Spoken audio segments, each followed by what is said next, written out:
everyone, thank you so much for joining us and watching this video. So today we have a very special guest with us, Dr. Brown, and she's an acupuncturist. You tell us more about yourself and give us a little idea about your life or acupuncture. Sure. Hi, I'm so happy to be here. Thank you so much for inviting me on to chat about fertility medicine. I received my doctorate in acupuncture and Chinese medicine in Asheville, North Carolina. I went to the Daoish College of Chinese Medical Arts there. I feel so grateful to have studied under one of the leading minds of infertility work, not just with Chinese medicine, but Western medicine. Her name, it's exciting, and she's fabulous, and her name is Dr. Randy Lewis. I'm just constantly inspired by her, and hearing her talk about fertility medicine with acupuncture and herbs inspired me to want to go down that route with my own work. And so I do specialize in fertility work here in my practice, Modern Moon Acupuncture in Pittsburgh. And so a lot of what we talk about today is going to be very much inspired from her teachings, and so I did want to give her a shout out because she's brilliant and she's great, Dr. Randy Lewis. That's so sweet. But I'm excited to chat a little bit about acupuncture and Chinese medicine and help people understand concepts that maybe they haven't really heard about before and understand how the medicine can help them. That's amazing. Let's dive into it. Cool. Sounds good. So can you tell me how does a first session with an acupuncturist looks like? So the first session is going to be a little longer than any follow-up session will be. For me at least, it's about an hour and a half and a lot of talking in the beginning. The same way we've talked all about all these different patterns that you can get, I have to be a detective and figure out what is going on here. And so we're going to do a full health history. We're going to talk about, especially in terms of fertility, we're really going to dive into the menstrual cycle. I'm going to talk to them about their history with trying to conceive up until this point right now. But we're also going to talk about, I'm going to do a full body scan. We're going to start at the head. We're going to go down the whole body. We're going to talk about your sleep, your digestion, the way you handle sickness. We're going to talk about everything. You're going to tell me if you've had any major illnesses or surgeries or traumas, like car accidents, if you've had, all of that stuff. I want to know everything. And so it takes a little bit to talk about that, right? And then I'm going to try to chat with you about some of your patterns that I'm noticing if we have the time to do that as well. And so that first big chunk of time is all figuring out how we're going to work, the order of operations of how we're going to work together, what we're going to treat first, and then what how your body responds to that gives me more information on how we're going to continue treatment. And so I'm going to feel your pulses. The pulse gives a ton of information. It's not just feeling for pulse rate. It's I'm feeling 3 different positions at 3 different depths on both sides, and then pumping for communication between these different systems. And so your body is going to give me more information. Your tongue, I'm going to look at your tongue every time, and the tongue changes as treatment goes on too, but there's so much that you can see on the tongue that gives information about what's going on in your body. So we're going to do that on the first treatment, but we're going to do that every treatment. And then you're going to go ahead and get on the table like you would for a massage. You're going to be underneath sheets the whole time. If I'm doing stomach points, I'm going to drape a nice warm towel over your chest. You'll be fully covered the whole time, but I'll be able to access everything because you're going to undress and be covered, and I'll be able to get to everything. And then we'll move into the needling portion where we might have a conversation about it ahead of time if it's your first visit. And then, I will palpate points as well. I like to kind of make a game plan as I work with the body. And then we jump into the needling part, and then after that, you get to rest with needles for generally 30 minutes. And a lot of people are like, what am I going to do laying there with needles in my body for 30 minutes? Are you crazy? But as your body releases those endorphins and you start to relax into the treatment, and you're breathing deeply, and there's nice music playing, and we darken the lights, and it's just this self-care moment for you. That 30 minutes goes by so fast. People don't even realize I come back into the room afterwards, and everyone's like, wait a second, I thought we were gone for 5 minutes. What are you talking about? How did I just hang out with needles in my body for 30 minutes? But I promise you, it's not a stressful thing. Yeah, it's sounds this like a really spa beautiful, and treatment. it feels that way. It's very much giving back to you, and so that's kind of how that first hour and a half is broken down, and then we'll talk afterwards about things to expect, different things to do after your treatment to help you out, and we'll get you scheduled for a follow-up so we can talk about how the treatment went and really create a treatment plan for you. That sounds really interesting. Yeah. That sounds like me wanting to try acupuncture. Yeah, me too. Well, I would love to have you. Yeah, that's amazing. So, Dr. Brown, how would you explain acupuncture or any basic that talks about the whole of acupuncture? Yeah, of course. So when I have these kinds of intro conversations with people, I like to start from a really basic place. I like to assume that maybe someone's never had a conversation about acupuncture before. So when we are needling points along your body, right? What points? How am I deciding on points? What are these points? Where are they coming from? Basically, our bodies have all of these different channels that run through it, different meridian systems that have acupuncture points on them. The acupuncture points themselves are, you can think about them as like energy pools, energy centers that have very specific functions that have been studied in the body for thousands of years. And so the channels are related to different organ systems in our body. And so all of our organs have their own channel. The lung, the spleen, the stomach, the liver, gallbladder, kidney, our bladders, our gallbladders, our large intestine, our small intestine, our heart, even the muscle that wraps around the heart, the pericardium, has its own channel in Chinese medicine. There's also tons of other channels that aren't related to organ systems as well. The Changmai, the Renmai, the Dumai, like all of these different channels, right, that we have access to as well that go on a deeper level. In the body, especially with fertility work, those get used a lot. But when it comes to just like the nitty gritty here, I like to make a differentiation between an organ diagnosis and a channel diagnosis, right? I might talk to individuals about the patterns that I'm seeing, and I'll use the organ system involved because that's the channel, right? So if we're talking about kidney chi, I'm calling it kidney chi, right? Oh. If I'm talking about something that's going on within the liver system in the body, I like to make sure people kind of get that we're talking about energetics along a channel that is associated with an organ, but that it doesn't necessarily mean something is wrong with that organ, right? Like I will always tell someone if I were to see something and I'm like, you might want to get your liver enzymes checked or get this kidney test run, right?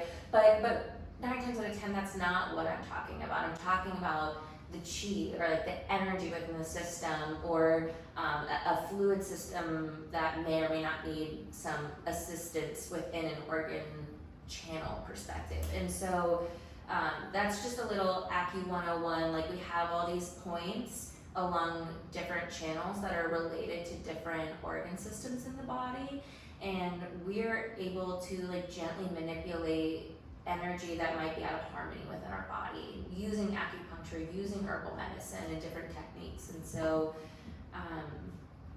that's probably a good place to start. That's amazing. Can you tell us more about the chi? Mm-hmm. What does it mean in like the layman term? Yeah, chi is it's a big topic in Chinese medicine. There's so many different types of chi. Oh.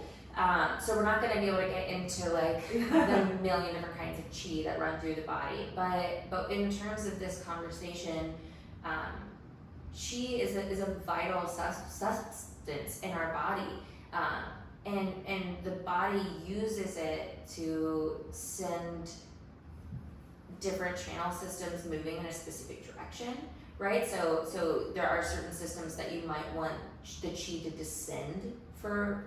I say things, but for something to work properly in that system, right? Okay. You might want a descension of chi. You might want chi to rise, clear yang up to the head, right? You want to be thinking clearly. You want to have energy. There's times when you want your chi to be not sunken and depleted, right? But there's times when the chi can kind of move chaotically in the system in an excess way that we want to make sure is anchored and working in that way. So that's one way that we can look at chi. another way that is important to look at chi is the amount of chi that someone has. If something is in excess, then we want to make sure again that it's like we could pull things back a little bit, right? Like there's a lot going on. Maybe we have excess heat in the system. Maybe there's excess cold in the system, and of course, like temperature is different than chi directly, but they're very interrelated. There's also deficiencies of chi that can happen, and so if a system's chi is depleted, then we want to nourish that system. We want to tonify. We want to send back, juice it up a little bit, rev up that chi to get it to nourish the body the way that it needs to. That sounds interesting. Yeah, so that's one way that acupuncture and herbs, Chinese medicine in general, works with the concept of chi.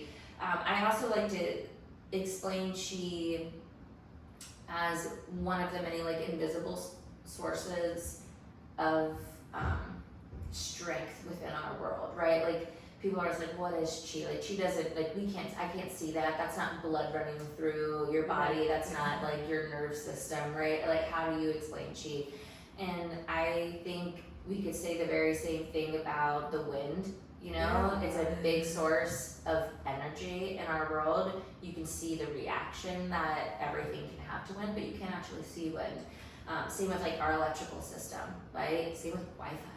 You can't see it, but it very much has a function, and you can see the response that comes from Wi-Fi. And I think people that have never had acupuncture before, once they experience a treatment and they can feel it, you can feel the chi response to a needle. You can feel, certain things moving in a way, or presence in a deep spot around a needle that you maybe never knew you would be able to feel it in that way. But I'm like, yeah, you can't see it, but it's a very visceral response. And so I think that's worth noting about chi too. Yeah, that sounds really interesting. Yeah. And the examples of Wi-Fi was like perfect. Well, we use it every day, but it's not like you've ever taken a look at what Wi-Fi. You can't. So yeah, definitely. In acupuncture, the only thing that I knew, before deciding to go on a podcast with you, was Yin and Yang. Yeah. But I just knew it, and a little bit it has an Yang. overlap. Yeah. The first thing I saw was this. Yeah, I would love to talk about. Yeah, please go ahead. So yin and yang actually comes up a lot in fertility work. That's huge.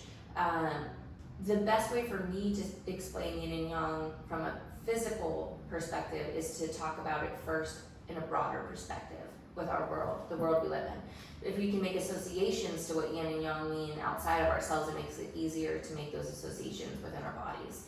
So let's start with yin, right? Yin is cool. It's darker, it's nighttime, right? It's winter, it's like midnight, or like, well, that maybe let's even go as far as saying like 10 o'clock. Because so like yin and yang turn into one another, right? Like you can't have yin without yang. They're fully interchangeable all of the time. Like they just move into one another. So same with the clock, right? Like you have yin within yang, you have yang within yin. And so like when you think about like, okay, you hit midnight and then you start kind of turning into morning, that's like yin moving towards yang again. So we can think about women in nature are more yin. The undersides of our bellies, the areas animals protect, like that's more yin. When you think about yang, you're thinking about heat, you're thinking about energy, you're thinking about summertime. Men in general are more yang, like the backs of our bodies, that protection, like animals have spikes sometimes, like that's yang. So that's this like full to the brim energy, versus yin is a little bit more on this like lower, calm, cool, like talking in a whisper. That's a very yin thing to do. That's so nice. Water is yin, but that same idea that like everything turns into each other with the seasons, like maybe summer is more yang and winter is more yin, but you have fall, which is yang turning into yin, and you have spring, which is yang bursting out through yin, right? It works that way with water that's more yin in nature. If you have this like quiet trickling spring, that's yin within yin. But if you have the ocean and the power of the waves and the storm, and that's very yang energy happening within a yin space. The same way you might have like a really like energy, like loud lady, right? That's yang energy within yin, right? And then you can have like a very calm, quiet man that's like very yin within yang. And so everything is constantly connecting, and we find that energy within our bodies too. So when we look at yin from a Chinese medicine perspective, the ones we're looking at the most, the channel systems we're looking at the most are the kidneys, the liver system, and like stomach system. I would say when we're looking at like kidney yin and kidney yang, or liver yin and spleen yang, all of these systems, again, it's more of like, I think a deficiency perspective from Chinese medicine. If you have yin, which is naturally more cool, but over time, like this, it's let me rephrase this too as like the fluid dynamic. I think we had talked about, like our fluid system is more yin, and nighttime is more yin. So if we are working with liver yin deficiency, what would that mean? That would be our fluid system is starting to dry up, right? We're starting to create deficiency heat patterns, because yin is more cool in nature. So when we're deficient in that, we start having this opposite reaction. And so, for instance, a deficiency heat symptom might be night sweats or like a hot flash. And when do those normally happen? In the evening during yin time, right? So that's one way of looking at that. And same with yang deficiency. If yang is this like pure warmth, then when you start becoming more and more depleted, you're having deficiency cold patterns that are starting to happen, and those usually come out in like the mornings, and that's kind of like yang time of day. But those get looked at a lot with fertility work. Yeah, the most interesting part was like I've never seen yin and yang with the process of seasons. So that was so interesting for me to hear, and I was like, wow, blushing because wow, that's so interesting for me to know. Very interesting. So how can we connect the chi, yin, yang into reproductive or the fertility perspective? Do they have a connection, correlation of? Oh yeah. Yeah, let's talk about it. Yeah, and so when it comes to yin and yang from a fertility perspective, we're looking at the phases of our menstrual cycle, right? So our menstrual cycle starts with menstruation. Like day one of our cycle is the first day of bleeding. As we move into our follicular phase, this is about as yin as we're gonna get. Like estrogen is really high. We're really, really looking at yin and blood here. Like our liver system as well as our pericardium system are fully in charge of this period of time, because we're wanting to make sure that our yin and our blood are strong enough to be able to handle the rest of ovulation, implantation, all of these different concepts. And so our follicular phase and the timing of it are heavily driven by how much yin and blood that we have.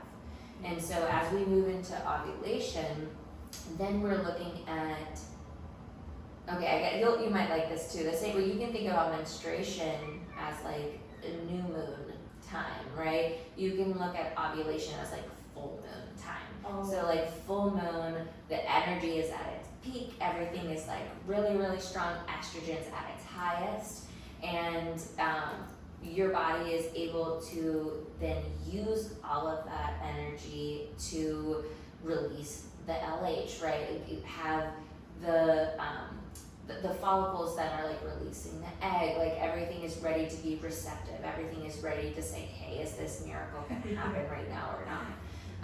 And so when we're moving from ovulation into our luteal phase, we're definitely looking at yang, right? We want our spleen chi and yang and kidney yang, like all of that to be really, really high so that the kidneys can be full enough to consolidate and then release. And we're trying to make sure that all of the messages that need to be given are there, see what potential is able to be used within the ovulatory phase. It's really beautiful, and sometimes it's almost hard to explain. We're talking about progesterone more when it comes to the luteal phase, but that's really all surrounding like fertility, right? Like your body doesn't need progesterone if you're just gonna have another menstrual cycle, right? Yeah. And so it's prepping you for pregnancy at that point. I would say that's our yang period of time. And so we're looking at it from a menstrual cycle perspective, but we're also looking at it from that organ channel perspective, because yin and yang within like the spleen, stomach, liver, kidney systems are where that fertility health comes in. I think that's maybe the most simple way to explain it.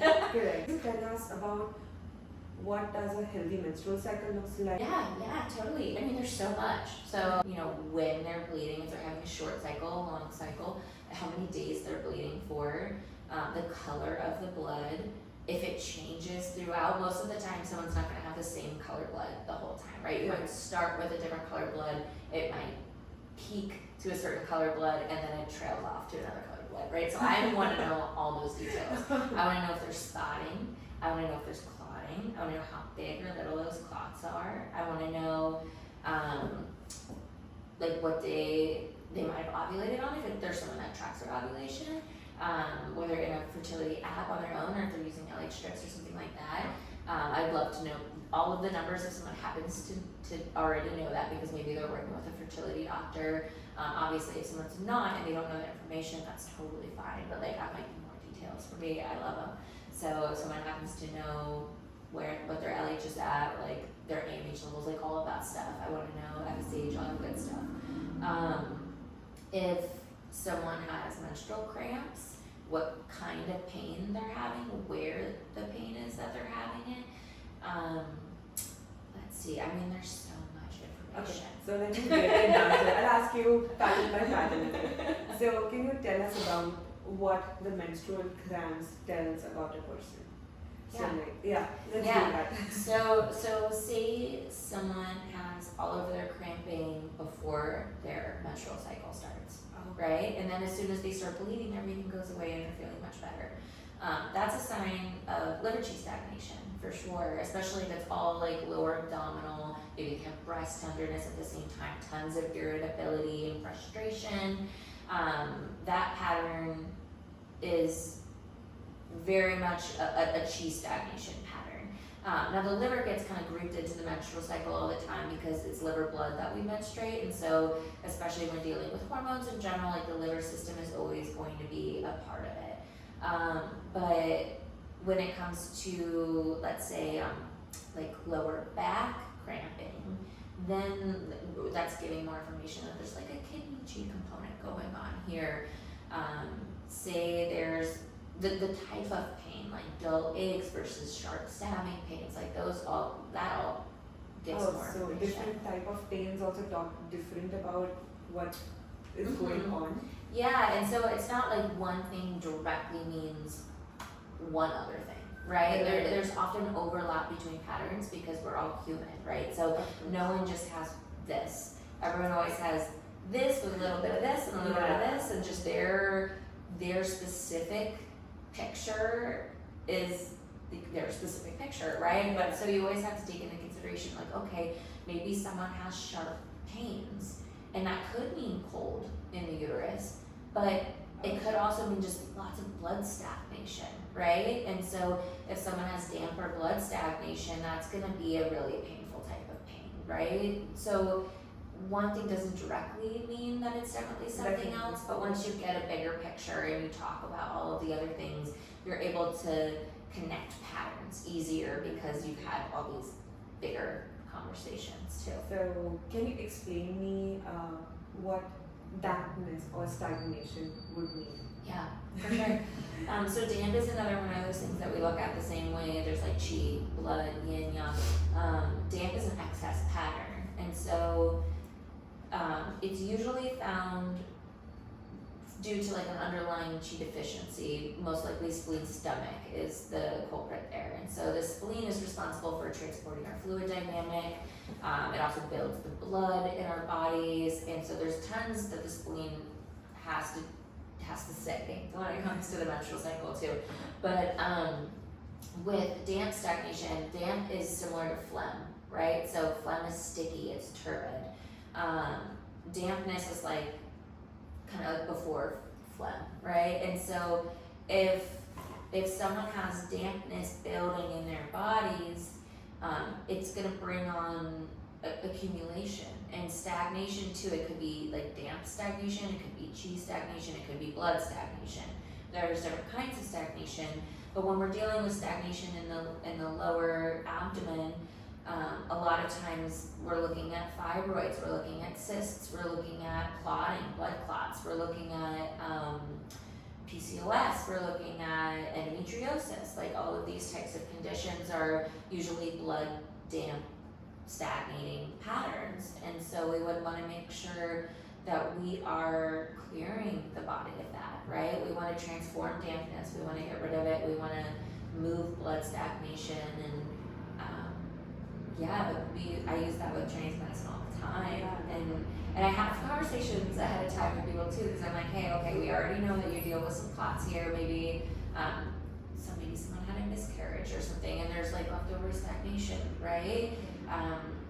That's always very sensitive to talk about, but I try to make sure that they might know, like, we're moving the stagnation here. The next period you have might not be a fun one. Like, this next period might have more clots come out than you're used to, and those clots sometimes comes that type of stagnation pain. And so when we do this work, it's not always like, oh my gosh, I feel much better right away. But then say they have that period and they're like, well, you're right, like that was wild. I had way more clotting than I ever do.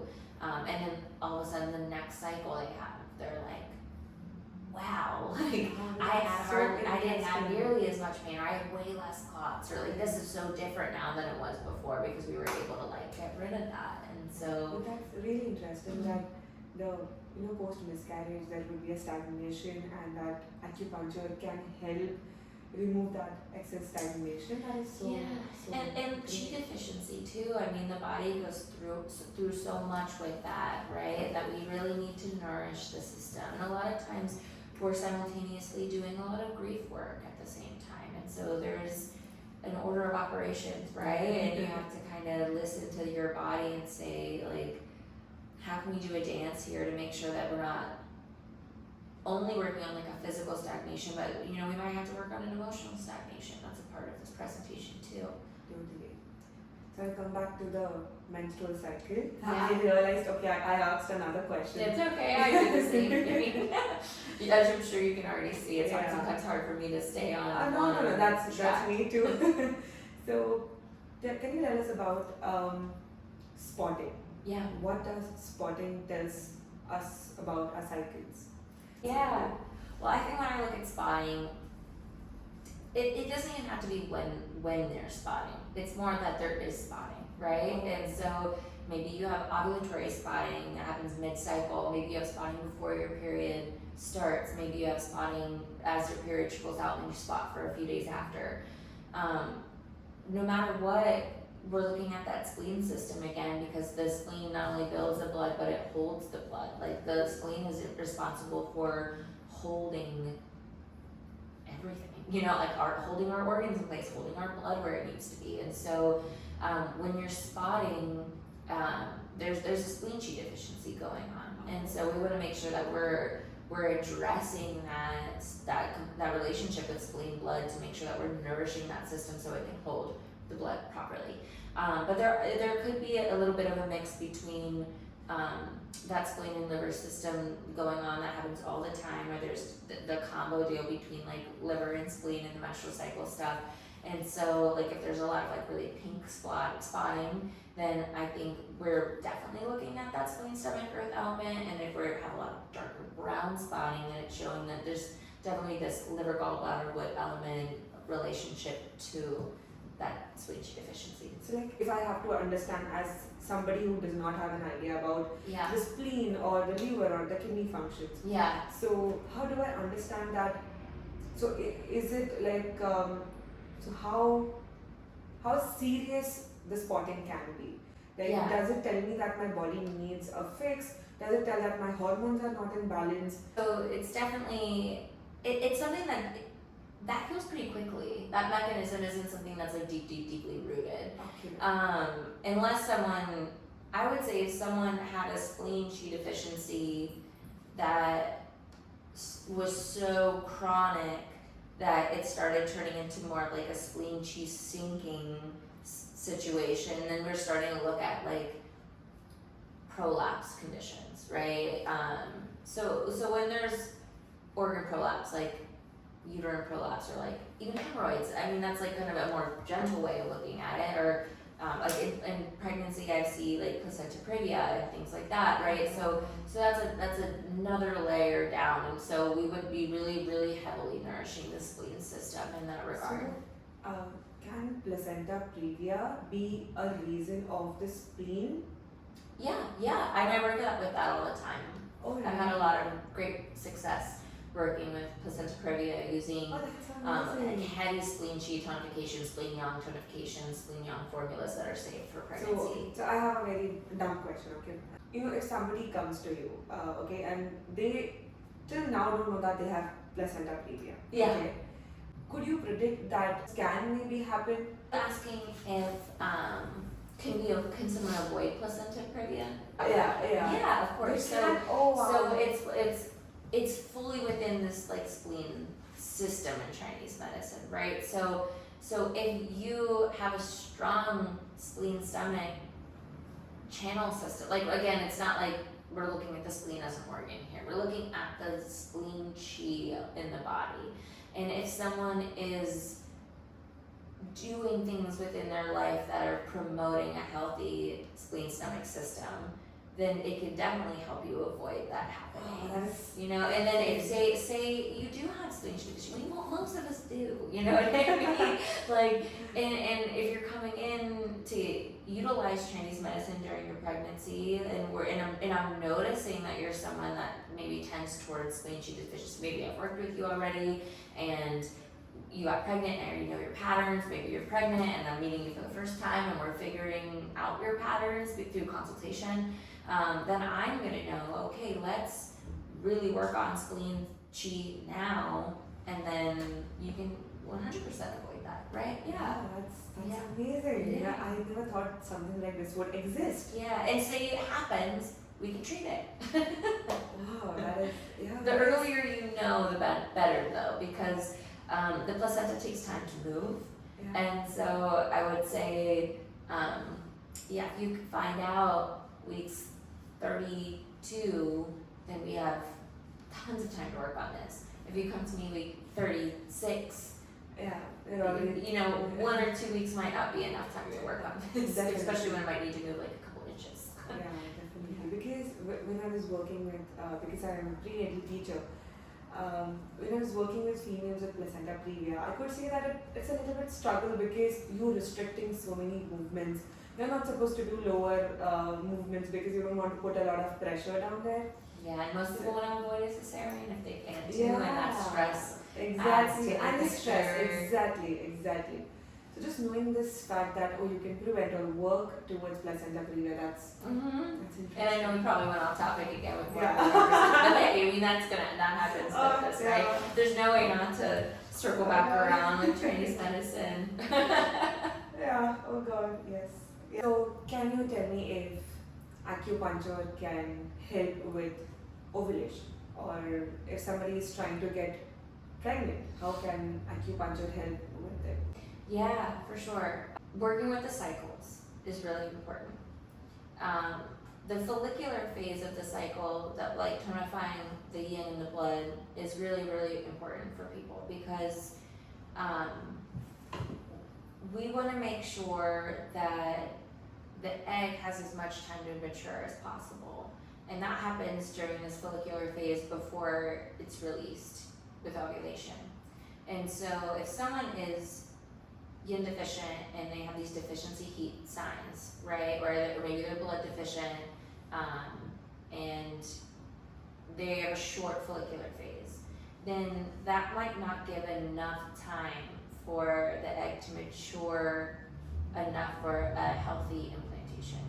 And so there's oftentimes when we're post-ovulation and I'm working with fertility patients and maybe their practitioners are like, okay, we're going to give you more progesterone right now because we want to make sure that your body has its best chance for implantation, right? That could be, you know, progesterone is a kidney yin, kidney yang, kidney yang function, spleen chi function. We talked a little bit about that, Yes. like phase, that luteal phase being all young. And so if someone has spleen chi deficiency, it could be helpful to assist with progesterone, but we could also, you know, work with Chinese medicine herbs to do that. But, you know, there's nothing wrong with, you know, that thought of helping, you know, progesterone might help with implantation. Mm-hmm. But say this person is yin deficient and they had a shorter follicular phase and the quality of the follicle and the egg and everything wasn't able to mature enough to turn into the corpus luteum, then it doesn't matter if you add progesterone to that, you know what I mean? Like that's not gonna help that. Okay.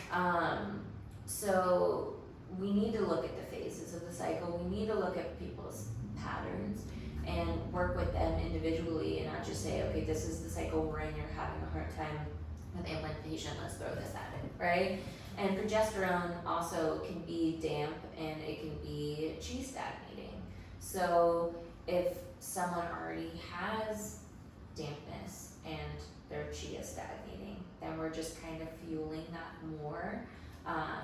So we want to make sure that we're looking at that Yeah, too. so like through acupuncture you can harmonize there, or you know, like if the progesterone is low you can increase the progesterone.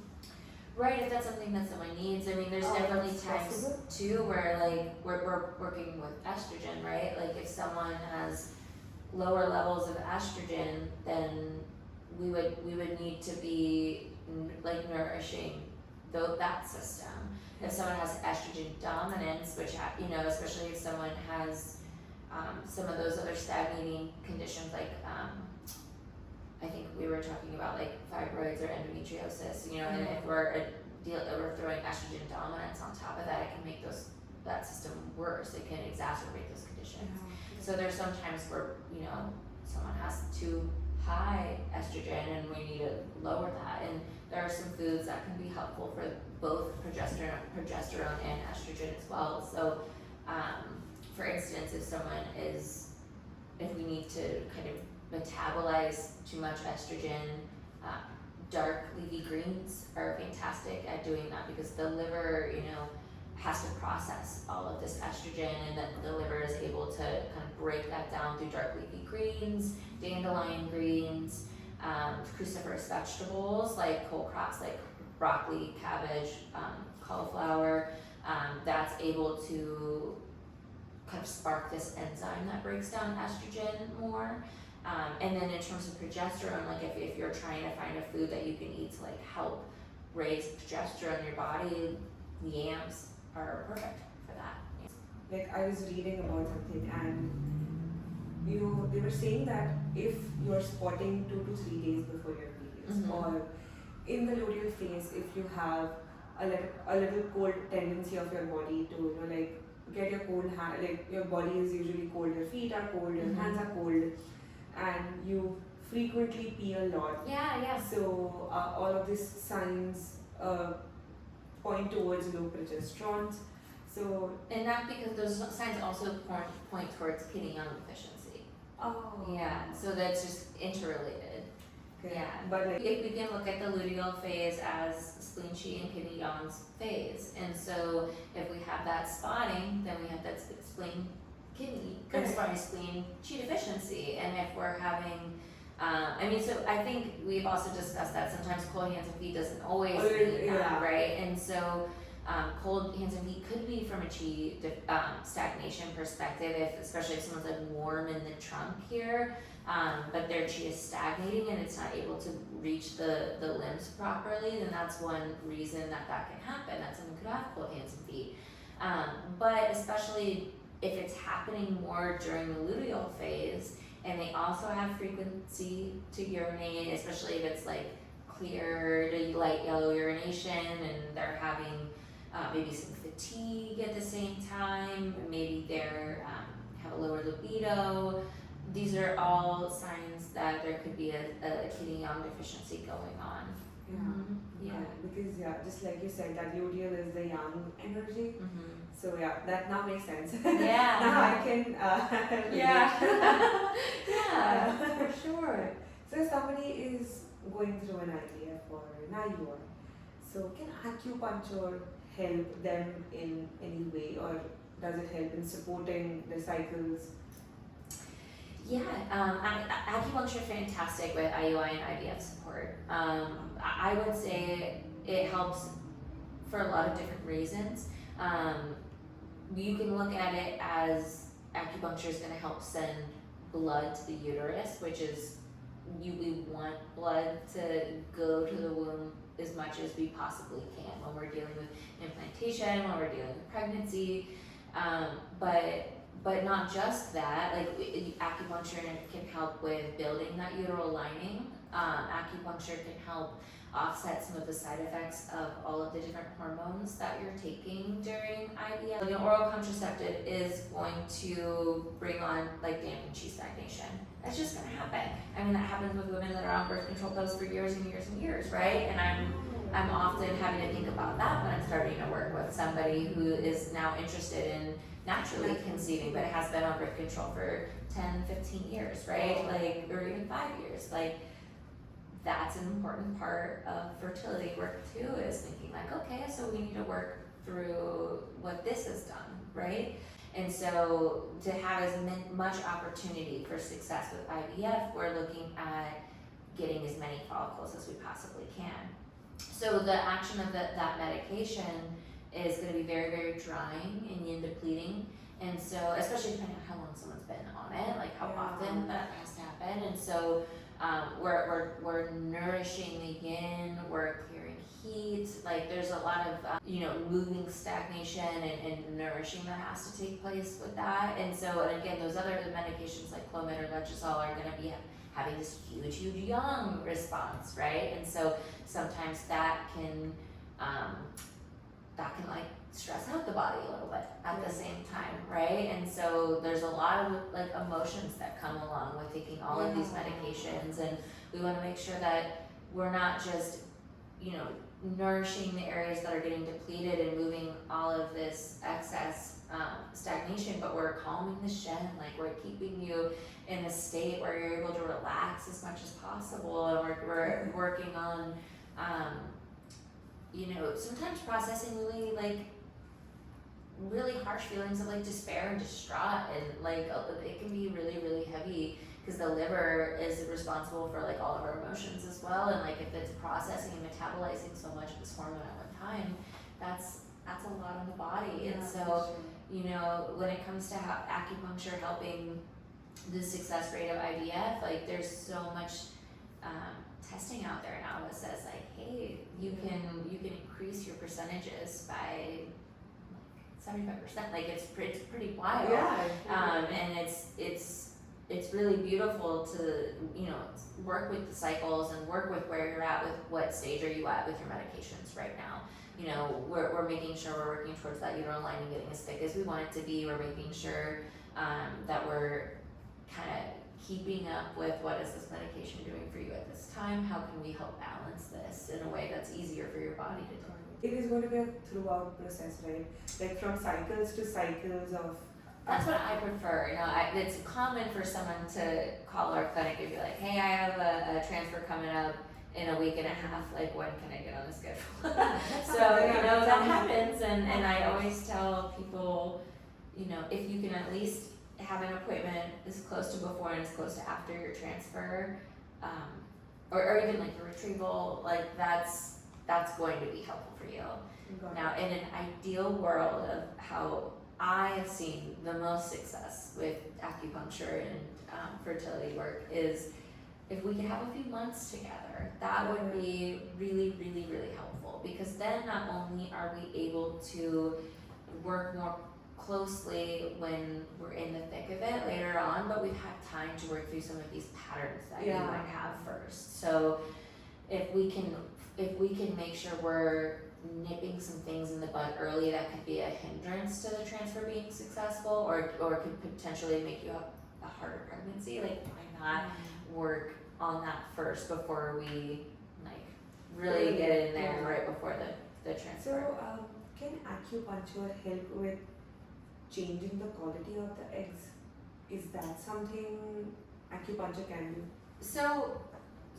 So when it comes to egg quality, I think, so I see this with a lot of my older patient population that are trying to conceive, like mid-40s. Not that that's old too, I hate saying that because it's not, but when we're looking at fertility, you know what I mean? Definitely. We have to take into consideration egg quality and our AMH levels, and with that we're really looking at like the kidney essence, right? Another word for it is like our kidney gene potential. And there are herbal formulas and acupuncture that can work towards that as well. But because we're using like a lot of the seeds and things like that, you just want to make sure that if there are other patterns that are going on simultaneously, that we've had a chance to work on those first. Because a lot of those essence nourishing herbs and seeds could have like some contraindications with other types of stagnation, and so we can work on egg quality through Chinese medicine, but it's one of those things that it just takes time, and I think there's a lot of like perspective work that needs to be done too. Like when we talk about like different emotional considerations, like lifestyle stuff is really important too. You want to do everything you can to nourish your kidney system, and sometimes that's hard if someone has an extremely high stress career where they're working really, really, really long hours and they've been burning the candle at both ends their whole life, and we're now asking them to start nourishing a system that's been very, very depleted. Miracles happen. And when we get this heart-kidney communication to really spark this fire, and you know, it is, you know, conception is meant to occur. Conception is a miracle no matter what. You know, everyone can do absolutely everything right, and that child is gonna come when they're ready to. You know, like you can put your body in the most perfect position for conception, and if that child is like, it's not my time, they are gonna run the show, you know? And so I think there's a certain amount of letting go and, you know, letting go of control that I have conversations with a lot of my fertility patients with. I think when you start putting a lot of stress on your body and you're trying to do everything to the book, and you're trying to always test, and you're always trying to have intercourse exactly when it's like the time to do it, then the body will often say like, hey, whoa, like I gotta take myself out for a second, like I gotta shut myself down because you're putting a lot of stress on me. Like think about when you're at work, right? And like everything is really thrown at you over and over and over again to the point where you're like, hold the phone, I'm going, you know? Like it's possible to do that to yourself. And I know that this is kind of going away from the essence conversation a little bit, but I do think it's important to have a lot of deeper conversations with yourself and say like, where am I causing myself hurdles right now? Like where might I be subconsciously creating more emotional stagnation for myself. Like, what can I do to like let go a little bit here? What can I do to bring back that zest and that spark and that moment between me and my partner where we can have the heart-kidney access, spark this fire that brings on this miracle of conception, right? Like let's have a little fun here. This is getting sterile, right?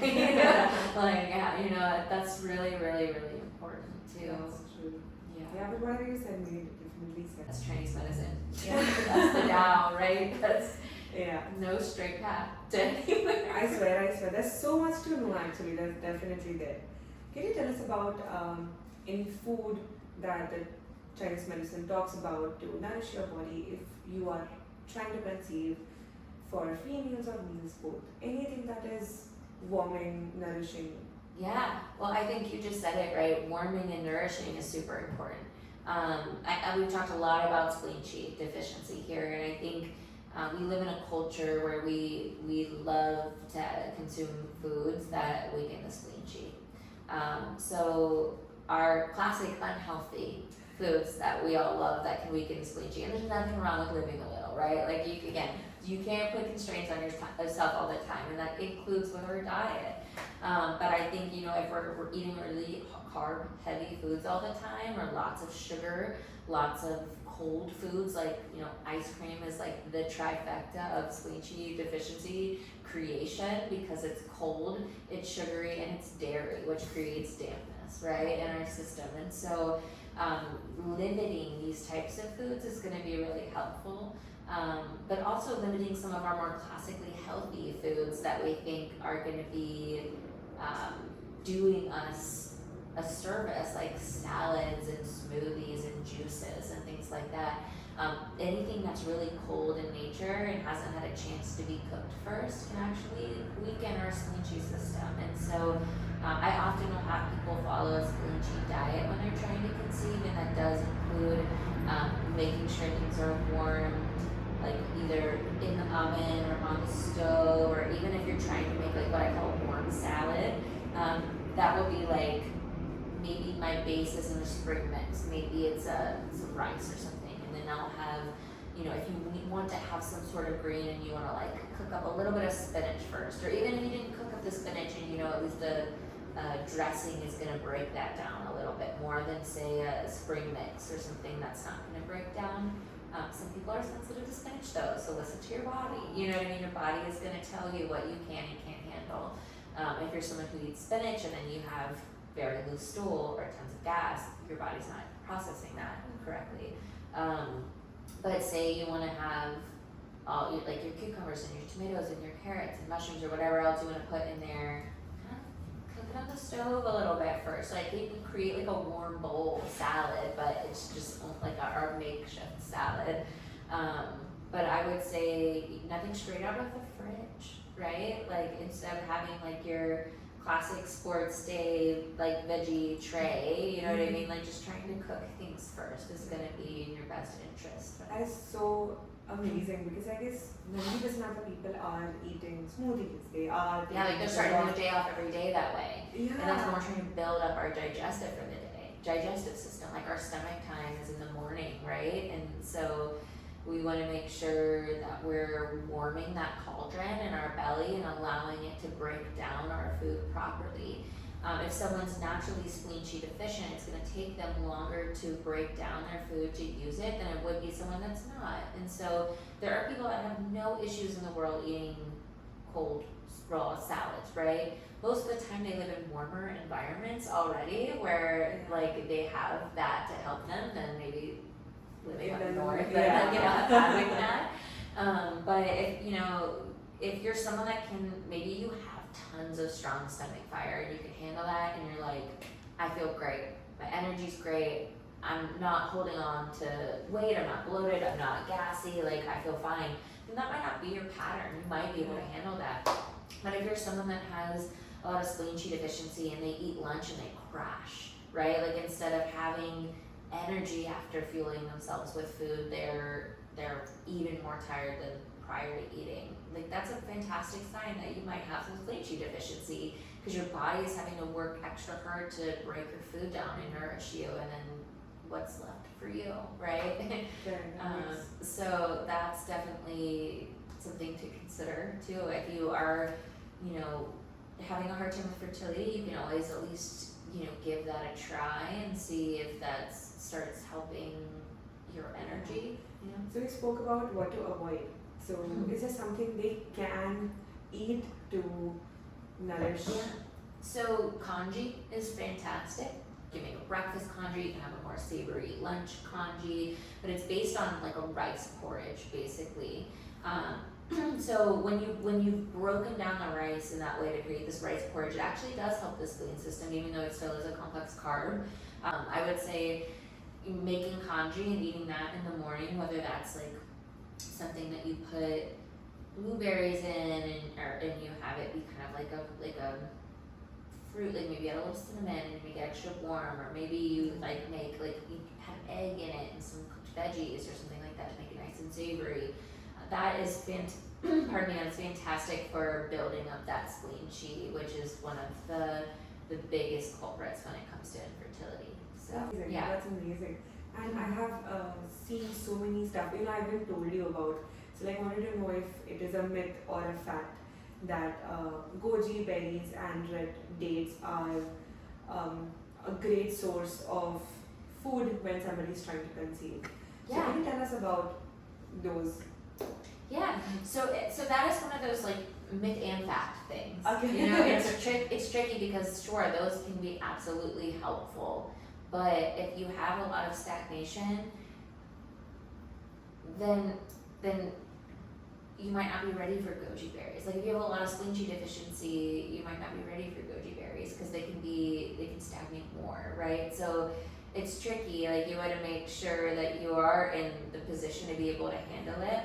But yeah, it can help. Like the goji berry, gochita, is one of the 5, like, even though it's not a seed technically, like it gets used a lot in Chinese medicine with other seeds when you're nourishing the essence and you're trying to help with that egg quality and vitality, right? And so it's fantastic and it can help a lot of people, but you have to make sure that someone's like spleen chi is strong enough to handle it. Yeah. And same with the dates, like the red date, it's actually fantastic for helping with spleen chi deficiency, but if you're just eating them, for instance, or if you're using them too much, like they can be kind of cloying because they're sticky, and so it's like you want to use them in moderation to help build up the spleen chi, maybe along with other herbs that help build up the spleen chi,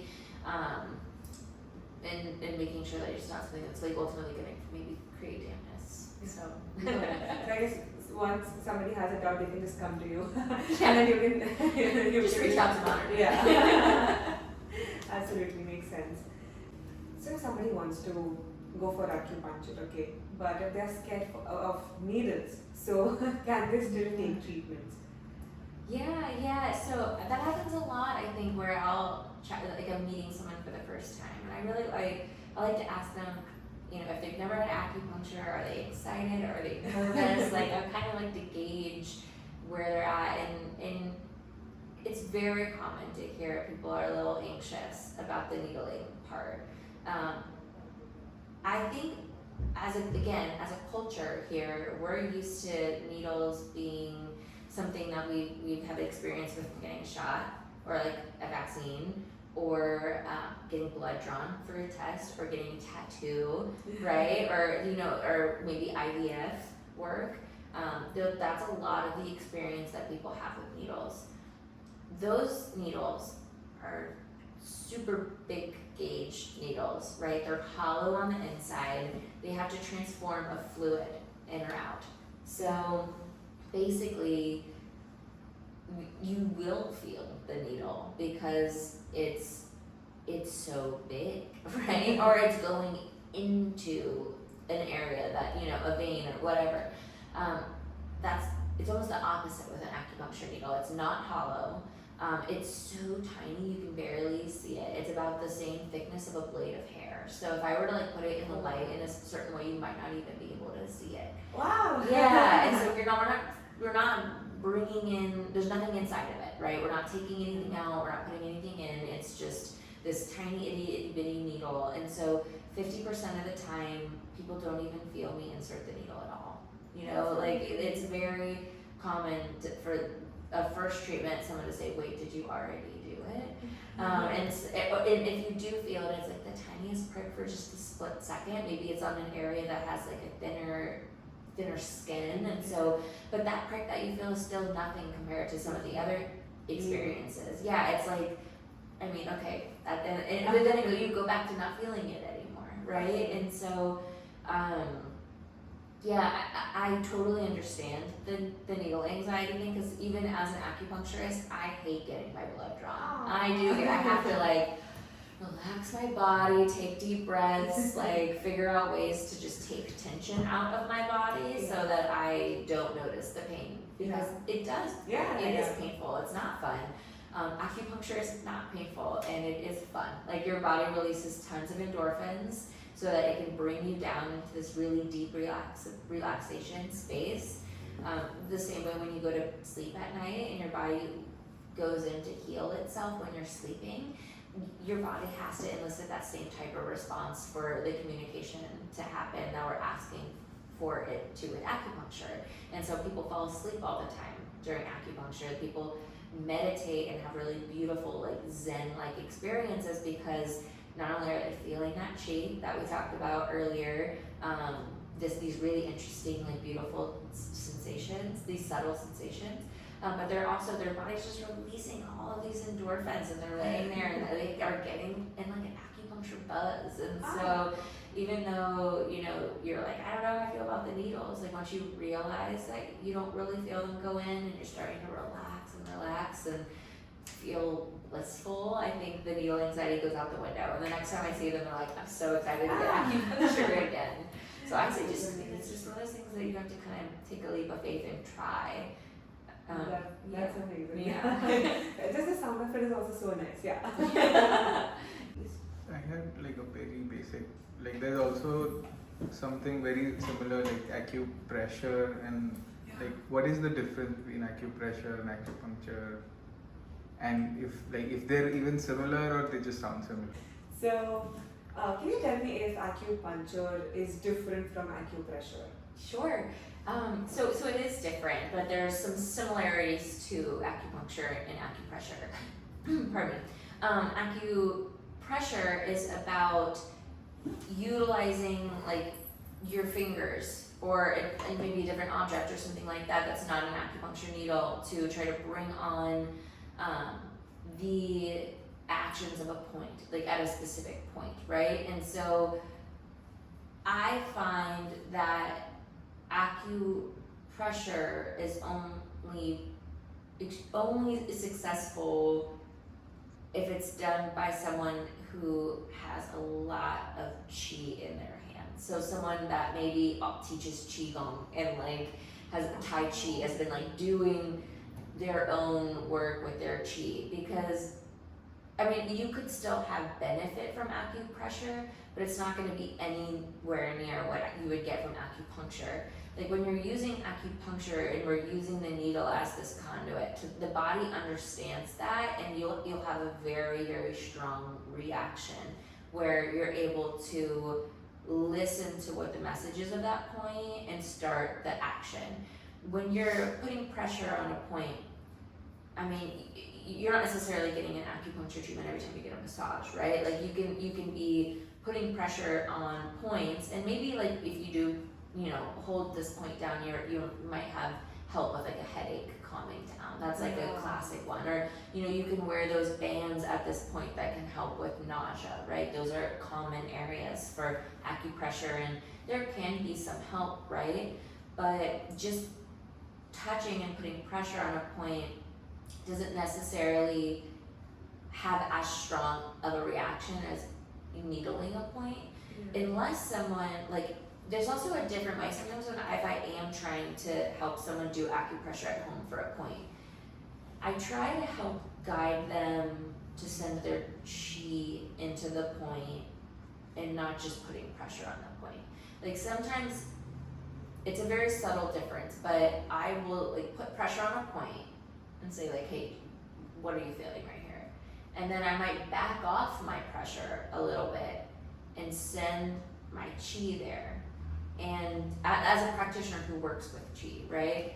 And as a patient, there will be a difference in what you feel from that. And so you'll feel almost like a deeper response from that moment when someone's kind of sending their chi there versus someone that's just putting pressure there. And so if you're doing it at home yourself, and maybe you don't have your own personal like cultivation practice surrounding your chi, there may be some benefit. I'm not saying there's no benefit to acupressure, but if you were to go to someone who is like really in their chi, right? Yeah. You know, just like a qigong professor or something, someone that's teaching how to cultivate and nourish and strengthen their chi. The chi in their hands is insane, and someone could have a whole practice, like an acupressure practice around that, and it could be very, very powerful work that's being done even if they're not using needles. So I don't want to say like acupressure is never, going to be as strong as acupuncture, because it can be if you're working with the right kind of practitioner. But if it's just kind of like you doing acupressure at home versus you going in and seeing an acupuncturist and getting these points needled, it'll be kind of night and day. It's like a pretty different experience. Oh, that's nice. But are they a part of the same family?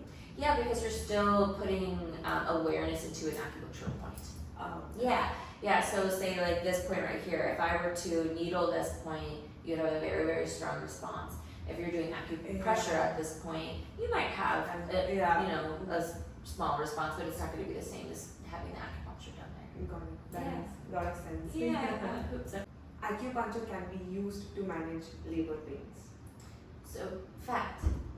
But not a lot of people have access to acupuncture during labor.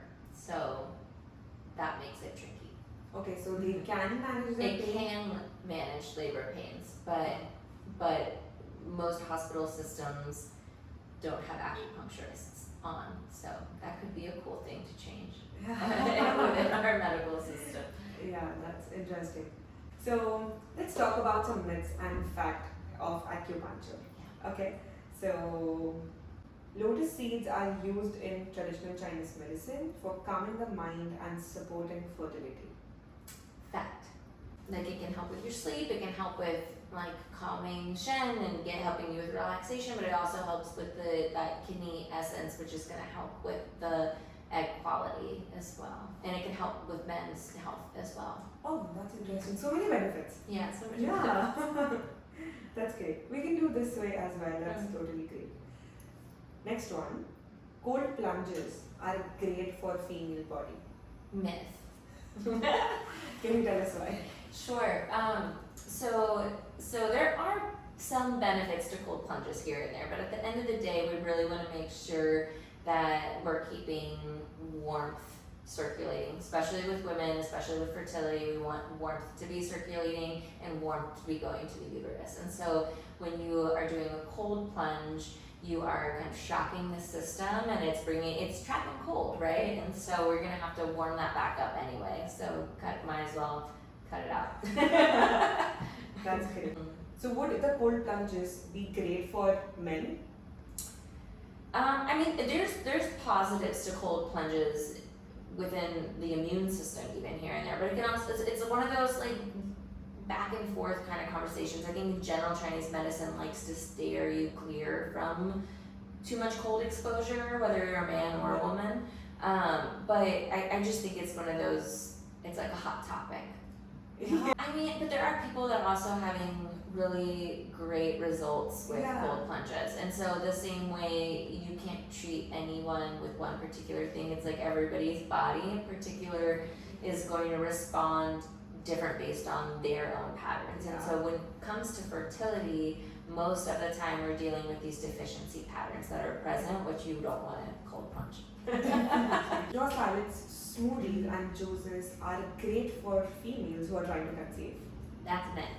Yeah, the more warm foods you can take into your system are going to benefit your spleen chi, which is going to ultimately help with your fertility. Oh, That's such a shocking because so many of us are actually taking or starting the day with smoothies and raw salads. So yeah. Next one, goji berries and red dates for increasing fertility. Fact, but you just want to be careful about using goji berries if you do have digestive concerns. You want to wait until those are cleared up and then you can add in goji berries. Okay. Next one, acupuncture can regulate hormones, support ovulation, and balance menstrual cycles.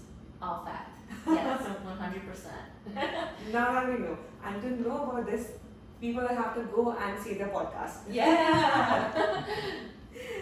Frequent urination is considered a weak sign of kidney energy. Fact. Yeah, that's definitely a really common sign of kidney Chi deficiency. Frequent urination. Dude, I do a lot. I pee so much. So whenever I am traveling, I will be like, I have to take a break every hour or two just because I'm going to pee. And when somebody says that they're pregnant and peeing, I'm like, dude, I am doing that even without being pregnant. Do you drink a ton of water too? Because sometimes input matches output, right? Like if you're drinking a ton of water, it makes sense that your body is cleansing itself and you might pee more often.